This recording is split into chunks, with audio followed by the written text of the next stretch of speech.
I think the reason you want to get into business, there's multiple reasons, but one reason is to be more free. Mine was I never wanted to work for someone again. I don't want to have a boss to be able to get fired. And so the freedom was my like end goal. So if you want to get to this wonderful life of freedom, you have to slave to get that. There's a lot of work to go in because you have to figure out the business.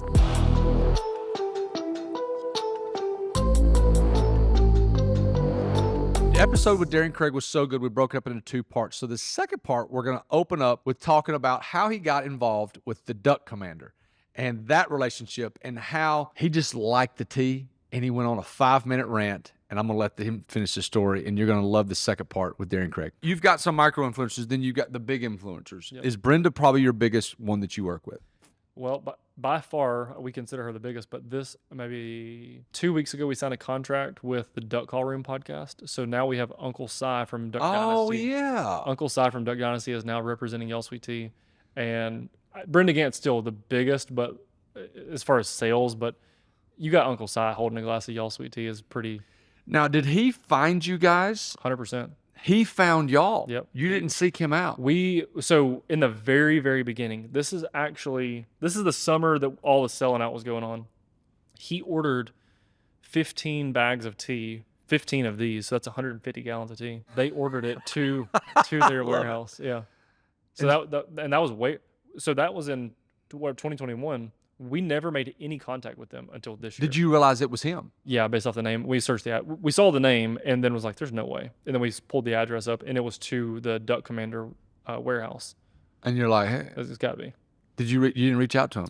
We did. I have some mutual contacts through fishing with their team. Oh, yeah. And so we were able to get in contact, but it just wasn't I honestly didn't think we could pull it off, to be dead honest with you. Yeah, I didn't think we could pull it off. And then this year, I leaned a little bit harder into that contact that I had. Is Martin from Duck Dynasty. Okay. And he runs the podcast too, but he's like, yeah, man, let me see what I can do. So the coolest part of it, I actually went back up one more time. Yeah. This year on a podcast, I get a text that says, it's a screenshot from Martin. And he texts my buddy Luke and he said, tell Darien I said thank you. That's all the text was. Luke's screenshot sent it to me. About 2 weeks later, there's a Duck Call Room podcast, and they're round table talking just like we are, but there's 4 or 5 guys, and they say, "What's y'all's favorite brand of tea?" It had nothing to do with us. It wasn't. And y'all hadn't signed with other him. guys are talking like, but y'all hadn't signed him yet. No, bro. They're talking about like, what's your favorite brand of baseball bat and stuff. Like they're just talking about guy stuff. What's y'all's favorite brand of waiters? And Si interrupts them and says, "No, hey, my favorite brand. Hey, look here. It's a new company called Y'all. Look here." And he starts doing his thing. He did a 5-minute ad read on Y'all Sweet Tea, non-paid. We've never contacted him ever. And he said, hey, and the best one they got, Jack, is Georgia Peach. And the only difference is... I saw that video. It's crazy. The clip blew up. So he says, the only difference is when you grab a Georgia Peach off the orchard is the juice that dribbles down your beard. And he said all this on camera for free. And the funny thing is, as soon as he gets done, there's a young guy on the podcast. He says, you're welcome, Y'all Sweet Tea. And the next time, that one's going to cost you. That is so awesome. Good. So that clip, we clipped it into a reel, posted it. Yeah. It blew up. I talked about that clip, just like we're doing right now. I talked about that clip on a podcast. The podcast clip is what blew up. It got 600. That's what I saw. 600,000 views on TikTok on their page. Whose podcast were you on? It's our market. It's our new marketing agency, I guess you call them, but called Brotherdale. Their podcast is called Simply Winning. Okay. So they posted it, got 600,000 views. And it did like 60 grand in sales because of that. I posted it on our TikTok. It has 500,000 views. I posted it on our Facebook. It's got 700,000 views. So all those same videos, separate platforms, all that blew up. And how long ago was that? That's been within the last month and a half, 2 months. And that's what got the relationship. And so then going. we called them like, hey, that worked. Let's do it. Let's do it. And so then this week they shot the first, or maybe last week they posted the first video of Si, an actual real ad read that we paid for. But he's making the tea. He said he opens the thing with, Y'all Sweet Tea is the best tea you'll ever buy, bar none. That's what he said. And now that dude, man, that is. So I was from a guy that I was gonna bring a glass of tea in to shout out my guy Si, and I dropped my. Dude, I packaged it. I sealed the lid. I dropped it in the parking lot. Walking in the parking lot like a moron. So I'm walking up. I'm going to get him at the door because there's security here. And I'm walking up, and he is holding the bag. and he's got a broken jar, and I go, "Good Lord, what has happened?" Oh, no. But I'm like, it still has to be here because that's fun. I love it. So if you're watching this video, please screenshot this and tag y'all sweet tea. Exactly, sweet tea. This busted jar. So when did you start making other products though? So Yeah. we got regular tea out, we got flavored tea out, and then now we're making other things. We did seasonings earlier. Because like all of our influencers are cooking. Let's get them something to cook with. So that was organic. Well, we need a tea pitcher. If we're gonna be selling tea, let's make a tea pitcher. That's easy. So it makes sense. If we're gonna be making tea, we got the pitcher. What if we had a pot to make the tea in? Well, then if we have a pot, it'd be cool to have a couple other things too to cook with for the seasonings. Coffee and tea go together. So like there was a couple very organic things that you didn't have to reach for. It was like that just makes sense. Makes Let's do sense. it. And we're working on some new ones now too. One that I'll tell you about is hopefully going to be coming out at Black Friday. But I came up with this a long time ago. Okay. I didn't know it was a real thing. There's nothing like it. But in my mind, when you're making tea and you have the tea bag down in boiling water, right? And after however many time you steep it for, 9 minutes. You have to get that tea bag out, squeeze it, and get all the good juice out of it. Put it in the trash can. Well, a lot of times, if you whatever utensil you're using to squeeze it, because you can't hardly do it with your hands. Hot. You're gonna bust the tea bag 30-40% of the time. Yeah. So we use tongs at our house, but the tongs have serrated edges and they're cupped. So when they squeeze the tea bag, it's sitting in the middle. It doesn't squeeze the juice out. Exactly. So I had this idea a long time ago, and I don't call them tongs. I call them clappers because every time. Yeah. You do it every time. every time. So you have to test them. You have to. So I turned the cup so they would mash in and press really well. And the bottom one is still cupped. The top one has holes in it. So the juice can come out. But if you do bust the bag, it's being cupped. But I named them clappers. That's it. So that's going to come out at Black Friday. That's going to be wonderful. I'll make sure that. So yeah, there's a bunch of cool stuff we can come out with just because it makes sense. Like if our influencers are doing it, if we're doing it in the kitchen, like one person, a guy that I look up to a long time ago, he said, "You're not in the business of selling sweet tea. You're in the business of keeping y'all in the kitchen." Yeah. And he saw a big vision for y'all sweet tea a long time ago. He said, "You're in the business of keeping y'all in the kitchen." Are those other products making money? Are they? They are. They're moving. What's your biggest seller? I shot a TikTok on this today. We have sold 450,000 of these bags since we launched. We've sold, I don't remember the exact numbers, 300,000 flavored tea since last year, which is crazy that it's growing that fast. Seasonings last year, I think they did maybe like $400,000 last year just seasoning. So it's definitely value. The coffee does really well. So where are you getting your coffee? Same manufacturer as the tea. Really? Yep. So they source single origin or one is single origin and 100% Colombian. The other is Brazilian and Colombian. So I'm a coffee guy. I'm not a coffee guy. You're not a coffee guy? I get black. I'm not a coffee guy. I'm an energy drink guy. And I've actually recently quit energy drinks, but I just never was a coffee guy. So then launching coffee is something I don't know a lot about. And it was the weirdest thing ever. Sierra, let's get him some coffee before he leaves. Let's do it. Because we have our own blend. Oh, heck yeah. We have our own blend. It's a Brazil and Colombia, and it's roasted in Tennessee, and it's ours. Like it's super unique. I had created it years ago from a buddy that started like your own brand. Yes. Oh, cool. Yeah, we don't. Is it? It's Table and Time. Oh, cool. We used it this morning at a nice event. That's cool. So it's but yeah, but I love coffee. I love black coffee. Yeah. Okay, so man, this has been absolutely wonderful. Okay, so let's go a little bit technical on our business stuff. Okay. The number one reason businesses fail is lack of capital. How would you recommend someone starting to do funding? I think that when I think about starting, I think about someone who's already got a full-time job. Mm-hmm. Is that what you're going to? Yeah. So I think about somebody who's got a full-time job, and I'll just say the way that we started, but like most people don't have cash in the bank to just start a business, quit their job and just start. So I believe in the guy who's working a full-time job, who is married, who has kids, who has, sports activities he wants to do after work. I think that guy spends a lot of time watching Netflix. I think he spends too much time probably on Saturday with the boys, watching football games, or instead of just watching the Bama game, he watched the entire day of football that day. Right. So you have to give up some of those things. I also think the most critical part of starting is really, really fine-tuning how much time you need to sleep. And if you start with that number, I think then you can figure the other numbers out. So I figured out my number is 5 hours. If I get less than 5 hours of sleep, you're done. I'm not really going to be good the next day. But 5, if I get in a routine to get 5 hours of sleep, well, dude, 5 hours, if you got to wake up in the morning at 5, you can work till midnight. The kids go to bed at 8:30. So there's a lot of time between 8:30 and midnight to split between your wife and your business. Sure. But if you ask the wife, hey, 2 or 3 nights this week, I'm going to grind. So yeah, I'm going to be in the basement. I'm going to be in the back room. She's probably going to be fine with that. Yeah. but most people aren't auditing that amount of time. I think that's probably the number one thing. So Yep. before the money thing, I think is figuring out the time. Also figuring out, is your business going to be a business? Is it a good idea or is it a bad idea? One thing I talk about is a man in the mirror. Mm. And people got these ideas, and everyone has hundreds of ideas, but they have this one that they want to tackle as a business. And I think they aren't very truthful with themselves in the mirror. That is this actually, do you actually believe this can work? And if Right. the answer is yes, then full force, give it all your heart. Correct. But I think a lot of times people lie about that to try and make it happen. Sure. The way you see this a lot is a guy will make a logo for a company way before he knows what the company's going to be. But he's like, he'll post on Facebook, coming soon. And it's a logo that he had designed for $100 because he thought that was the most important step. Posted it on Facebook, and then that never turns into anything. Mm-hmm.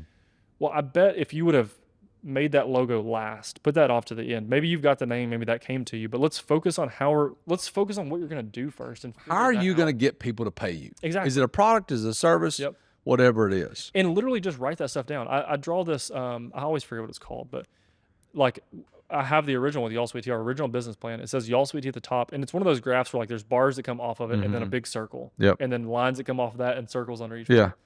one. And do that. Like, okay, if you have your company that you want to start, I'm going to say Y'all Sweet Tea. What is Y'all Sweet Tea? One line down, we're going to sell sweet tea. Another line down, accessories. So off of sweet tea, how are you going to sell the sweet tea? Draw a couple lines. How could you sell sweet tea? You could sell it in glass jars at festivals. You could make your own. You could sell it at restaurants. You could bottle it. Well, which of those sounds like the cheapest one to start with? Or with my budget, I can't go to restaurants. I can't bottle it. I can't make my own blend. I'm going to just start with this one right here that sounds pretty cheap. Sell it sell liquid tea at the pumpkin patch. Sounds pretty cheap. So let's just and once you map all of that out, that's going to take you a week or two, 3, however long that takes you, doesn't matter. But you got to get going. You got to get going, and then you have that map. I think that's more important than even whether you get to the money yet, because you're being truthful with yourself. If you don't get many circles with, I don't even know what that chart's called. It's not a Venn diagram. It's not a Venn diagram. But I understand it's like a flow chart. Yep, flow chart. I'm going to pull mine up and show you in a second. Yep. But if yours doesn't go very far, Yeah. like let's really think about this business. But if you have got some of these things that really have legs to them, and you can see what are you going to do? How are you going to make money? How are you going to market the brand? What are your customers? If you can start figuring some of that stuff out, now let's start thinking about money. I also think there's another huge problem that people have when they start a business is analysis paralysis. Oh, yeah. And Mr. Beast is the first person I ever heard say that word. I believe in that. I just didn't know there was a name for it. Well, what happens is all the stars have to be aligned. Everything has to be perfect instead of just going and doing the thing and fixing it. Here's the thing. Here's the analogy I give all the time. Everyone loves an iPhone. How many updates a year does your iPhone have? That's a killer example. So an iPhone has been engineered for years. We're on number 15. Yeah. And it gets updated probably 10 times a year. Yep. They're still making it better. Because if they waited until it was perfect, you would never have an iPhone. That's incredible. So Steve said, put it out there. Yep. Remember Steve's first line when he came out with an iPod? 1,000 songs in your pocket. Yep. Well, then it morphed into something else, and then it morphed into something else. He knew that he could not today get a gazillion songs in your pocket. Yep. Because today I got a gazillion songs in my pocket. Yeah. But he knew he had to start somewhere. Yep. You just got to do. And if it fails, like those first 4 influencers, keep going. That's right. Keep going. And that's the thing that I feel like, and I've heard Hormozy say this a lot of times, is people I got to get my LLC set up, and I got to get this set up. No, just go sell the thing. Yep. Go sell the service. Go sell the product. Go do the thing. After that, you can figure those things out. Yeah. But I'll tell you what I do like is the fact that you're encouraging to tell people to have a job. Yeah, that's important. Because working during the day, like when we started, I worked at the church all day long and then did the meal planning stuff at night. I mean, I did 2 jobs for 2 years. Yeah, it's tough. It is hard. But like the most freeing thing is I work for myself. Yeah. I mean, I think the reason you want to get into business, there's multiple reasons, but one reason is to be more free. Mine was I never wanted to work for someone again. I don't want to have a boss to be able to get fired. And so the freedom was my like end goal. So if you want to get to this wonderful life of freedom, you have to slave to get that. There's a lot of work to go in because you have to figure out the business. Right. And so I think putting in the year or 2 years that it takes to, maybe you can't do it every night. Maybe you can only do it two nights a week because of your life and schedule, whatever, but allocate hours a week to mapping this whole thing out, because then you're going to have a lot of answers. You're going to see when what's the LLC, all that stuff comes later. It does. But you can start figuring out what does that stuff cost. And then to answer your question, you now have this map of every thought that you've had about the business. You've laid it all out. You can then start associating dollars to that. Like if you have circled, sell sweet tea at the pumpkin patch. Well, how much does sweet tea cost? Go to Walmart, price out sweet tea times 10 and say, if we want to get 10 times that, just, you can really, really get close on how much money you think you're going to need to start the company. Just to start it, you can get pretty close. But like I said, I think the most important is just setting aside the time to fully commit. And analysis paralysis is a real thing because they overthink.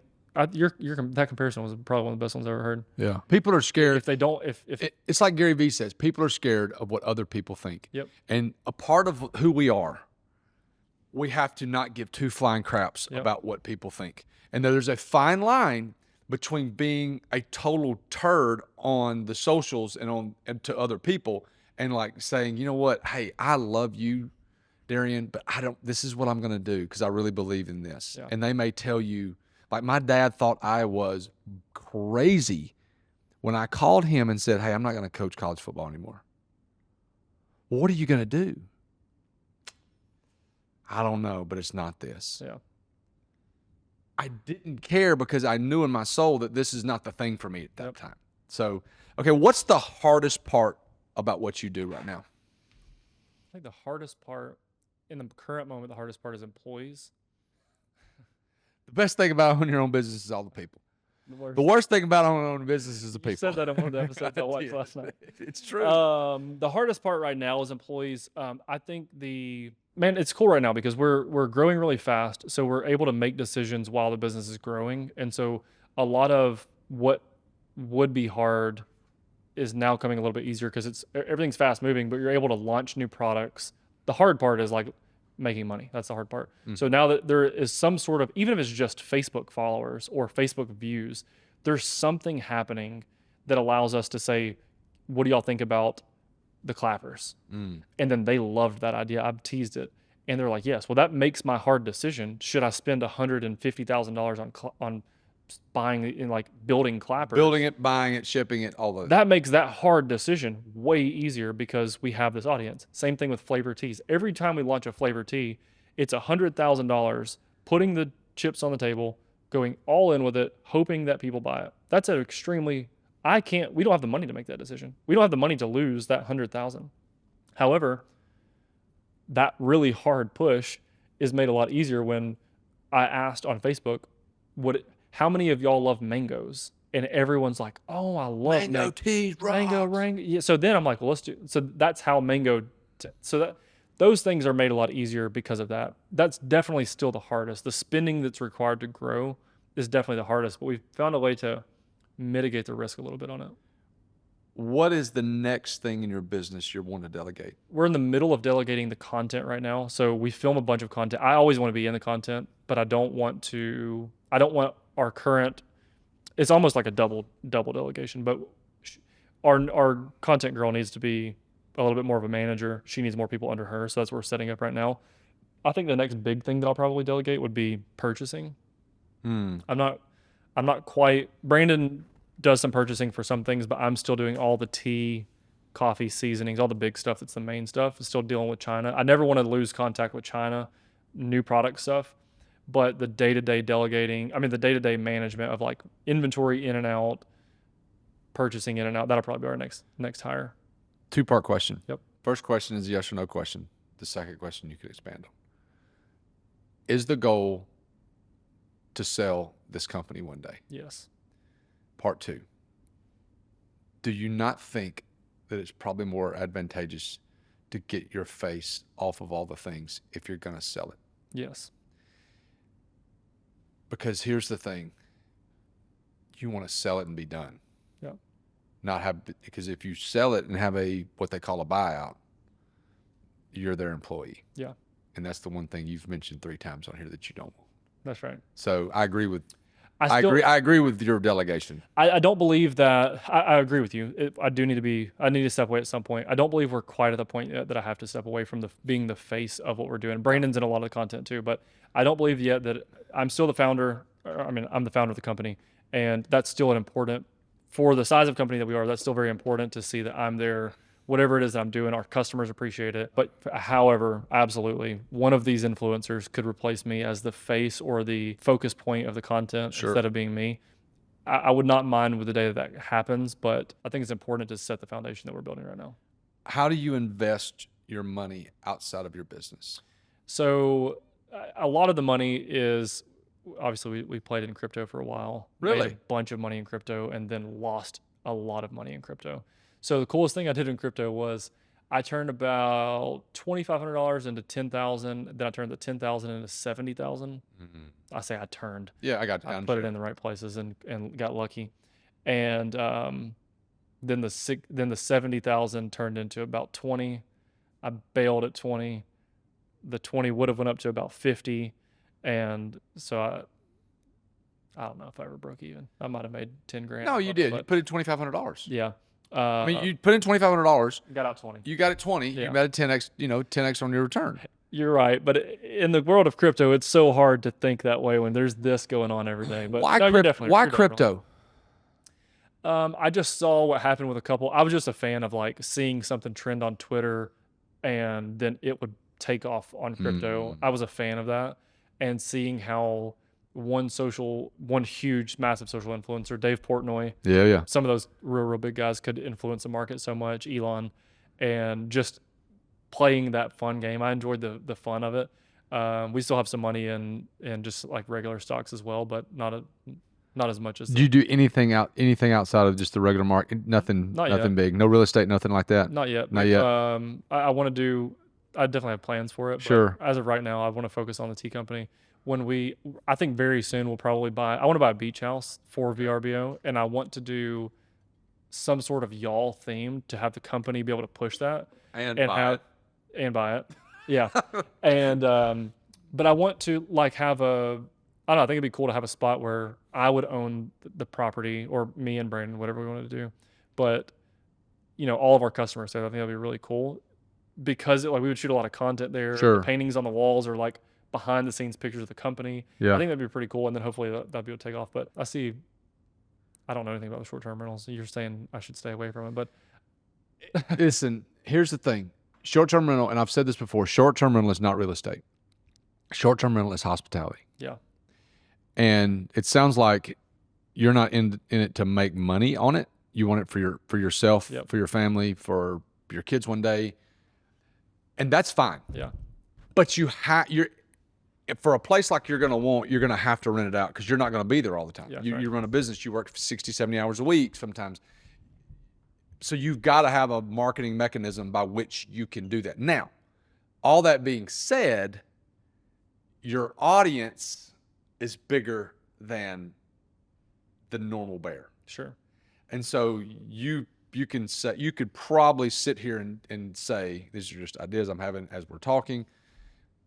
I'm giving away a weekend. Yep. You got to register. The problem is you've got all those emails anyway. Yeah. But could you say, hey, this is just to our email list. This is what I'm doing. There's 12 weeks available. Here's the rates. This is a place. It's awesome. Yeah. You can make money that way because of your audience. Yeah. Now, is that something you want to do? It could pay for itself. Yeah. For sure. But understand this. There are extremely high expectations because of Instagram and the TikTok and all those things. People see these elaborate places, and there are people out there making money doing short-term rental. I just don't want to be one of them because it's a lot of work. Yeah. And I got other crap I want to do. Yeah. But that's interesting about the investing part. Yeah. So we did that, and then we bought a house that our house we bought for very cheap and put a lot of money into it. Good. It's now worth probably almost I would say probably 2.5 times what we paid Perfect. for it, just from what we put into it. Yeah. Got an appraisal done last year that was really cool. So that's, I guess that you call that an You investment. you've got some money sitting in the That's house. right. That's great. What social platform are you making the most money off of? Certainly Facebook. Really? 90%. 90% on Facebook. Yeah. Is it because your crowd's older? 100%. So Makes sense. the older ladies were watching QVC all day, watching TV all day. Now they're just watching Facebook all day. And the crazy thing is, I didn't realize that audience. So 93% of our audience is female. 65% is over the age of 55. 93 is female. Yep. And 65% is over the age of 55. Do you think that having Psy is going to help your male demographic? 100%. We've already seen it. Because, dude, like, I know guys that's all they freaking drink. Yeah. And they're older, too. I say older, above 50. Yeah. And that's their drink of choice. Yeah. It's definitely going to help. And I think that's going to help push us into... The thing is, a guy wants a bottle. Like, a guy wants a pre-made bottle. He wants to go in the gas station, throw it in his truck, or throw it in the boat. He doesn't want to make a gallon of tea. His wife will make a gallon of tea. So I think that's going to be an interesting crossover for us. But one day we'll have a bottle of tea. We've been working on a bottle of tea for a while. Do you want to be in Walmart? 100%. The majority of the tea is still being bought in retail. It's not being bought. The cool thing is we're in 600. Say that again now? The majority of products are definitely bought still in grocery, in the brick and mortar stores, 100%. Tea overall. Tea overall, the category. Not y'all. We are 90% online. Where's the other 10% being sold? We are in about 600 grocery stores, which sounds cool, but it's tiny. That's not a lot. We're in all the Piggly Wigglies, Foodland. We've got a couple random little chains that we're in that have 100 stores, but it's big on Amazon. Our tea's big on Amazon. You sell more on Amazon than you do Facebook? Probably, yeah. Well, I mean, Facebook's what drives our whole company, though. So, like, Facebook is the pulse of how we do everything. I would say the answer to your question is definitely we sell more on Amazon, yes, than Facebook. But everything just happens because of Facebook. So the Amazon sales, a lot of them happen because of Facebook. What percentage of your revenue is spent on marketing? Right now, we try to keep it around 7, 8, 9, 10. Right now, it's about 20 to 25. It's growing really big because we're having some big spins right now, but we're growing really, really fast. And I think we're in a window of time where it won't always be in the 25 range, but It can't.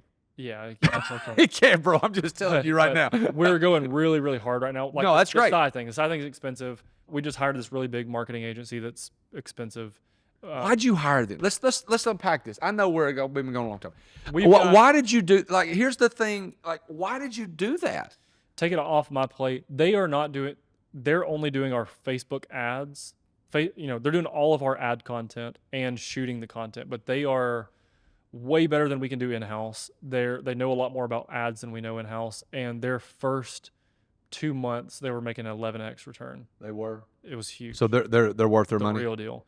Now the number's dropping, which they told us it would drop. They said that once you start this, the stuff goes crazy. And then as you continue with it and you raise your ads. So we were spending $100 a day, $200 a day, and making $1,100 a day. Well, then as you start spending $500, $1,000, $2,000 a day, you're still not 11xing.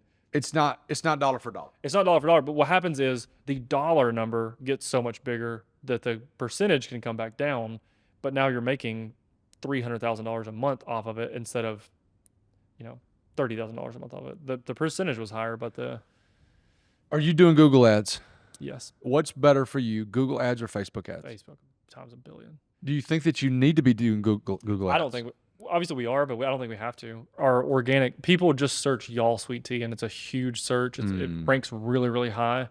It ranks high in organic sweet tea. We have all the SEO from Brenda Gant's name. So Brenda Gant, y'all sweet tea, all of her Facebook stuff tying. So it just organically ranks really high. And we're running ads now. We just started Google ads probably 2 months ago. So that's new for us. But all of the SEO categories were pretty high in already organically. The name being a super unique name helps out a ton. Yeah. And also helps that there's not a ton of competitors in sweet tea. The big boys. The big boys. But you're really not pissing in that sandbox right now. No. I mean, you can be. We consider our competitors Lipton, Red Diamond, Louisiana. Red Diamond, yep. Milo's is already been pre-made. We don't consider them a competitor. I agree. So like all the brands that Coke and Pepsi owns, we don't consider them competitors because there's a different thing. Yeah. So we really only look at 3 competitors. And all the big box stores have the greater value brand or whatever the value brand inside. And a lot of people buy that. Yeah, which is fine. But the cool thing, I wish I would have sent you this. This is a graphic. I don't want to pull the phone up. Out of all of the engagement on social media last year in all the tea brands, Lipton, Red Diamond, Louisiana, and Milo's. So if you take engagement, likes, comments, shares, and you put that in 100% of what all we own, Y'all Sweet Tea owns 90% of the industry in Facebook, likes, comments, and shares. So to me, that means that people love our brand. They love before we were there, the whole pie chart was just those 4 brands. Like if you wanted tea, you had to be buying one of those. You're buying one of those dudes. But now that we're in the mix, we're not in every single grocery store. So if these people aren't buying online, they don't know of us yet. But once we get in the grocery stores, we have that pie chart. We know that people love us. And man, it's just gonna be a really cool thing to happen. Have you went down the road of trying to look at being in a Walmart or a Publix or something like that? Yep. Is it hard? It was pretty hard. We did Walmart first. We didn't go all the way through with it because we just knew very quickly we weren't ready for it. But meaning you couldn't produce. You couldn't produce that much volume. We have the money. It's very good because we can get the volume is unlimited. We now have money to get the packaging. We have the money to get the tea. But what happens is they tell us that Walmart will make an initial PO with you. And if you get, I don't know the exact numbers, but I'm just going to say 1,000 store rollout. They're going to put in a PO with you based on they know how much you're going to sell based off the category. They know how much you should sell. So they're going to put in a PO. But then they're already going to put in a follow-up PO. Those are both on 90-day terms. So before they even receive the first one, you're already going to receive a second PO that they're expecting will be double the size of that first one.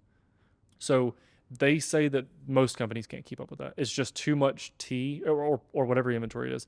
It's too much in the very beginning. That's 120 to 150 days, depending on how those overlap, that you're not going to get paid for all of that inventory. And most people out of the gate can't float it. And with us, I would say if we allocated all of our money to it, we would be able to float it. However, we're growing so fast online, we can't stop all those flavor teas and all the other things to just focus on Walmart, because if it doesn't work and we spend every dollar that we've got, there would be no more money, would be no working capital, and we would go out of business.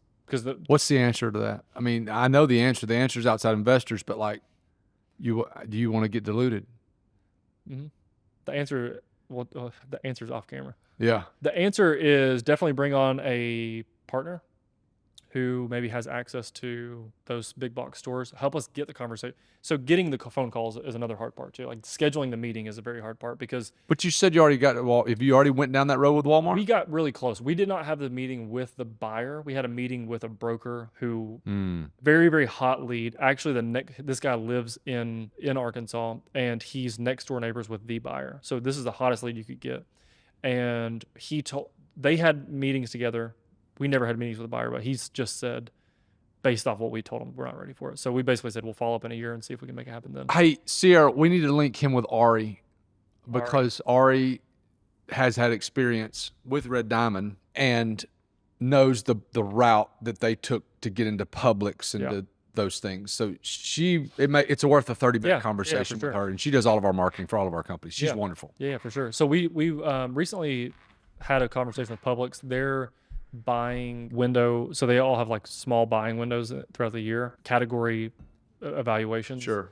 And that's in April for Publix. Okay. So we're already into Publix's system. We just have to then wait till April to hopefully be able to get in front of them and pitch them. But that'll be good. Yeah, that'll be real good. We're excited about that. It's probably not as heavy of a lift as a Walmart. Exactly. I would love to go Publix first and then stair-step it to get to the big dogs one day. That's wonderful. What else? What have I missed? We've talked about a bunch, and I got a lot of good notes on here. We've talked a lot about influencers. We've talked a lot about just the marketing aspect. We talked a lot about business. What have I missed? Tell me anything. We've covered so much, man. I think, for the people that are working a job, I think one of the most important things to take away from my life is just how many people reach out to me about how did you do it? How can I do it? And just keep doing what you're doing. Save some money up. If you want to start your own business, that's it. Start putting some aside. You got to live below your means. And like, even if you're putting away $200 a month or whatever the number is, that number is irrelevant. But putting it aside and then living off this new number is an important lesson to learn and to teach yourself, because you're gonna essentially figure out how to live the exact same life if you're putting away $500 a month towards the side business pot or $200 a month. You're gonna figure in a couple months you're going to be living the same Oh, lifestyle. absolutely. You just shaved off a couple McDonald's trips and a couple Chick-fil-A trips. That's the only thing that you shaved off. Yeah. But like, I think people just doing that, just setting up the process of like auto drafting money to another account Yep.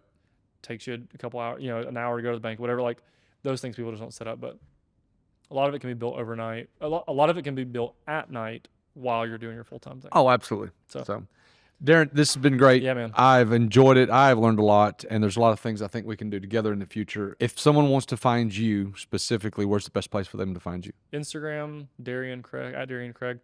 And that's where I'm there. I make a bunch of video content personally. But if you want to grab yourself a bag of y'all sweet tea. That's great. All right. Hey, thank you so much. Man, It's been for wonderful. Sure, All right. for sure. Appreciate it.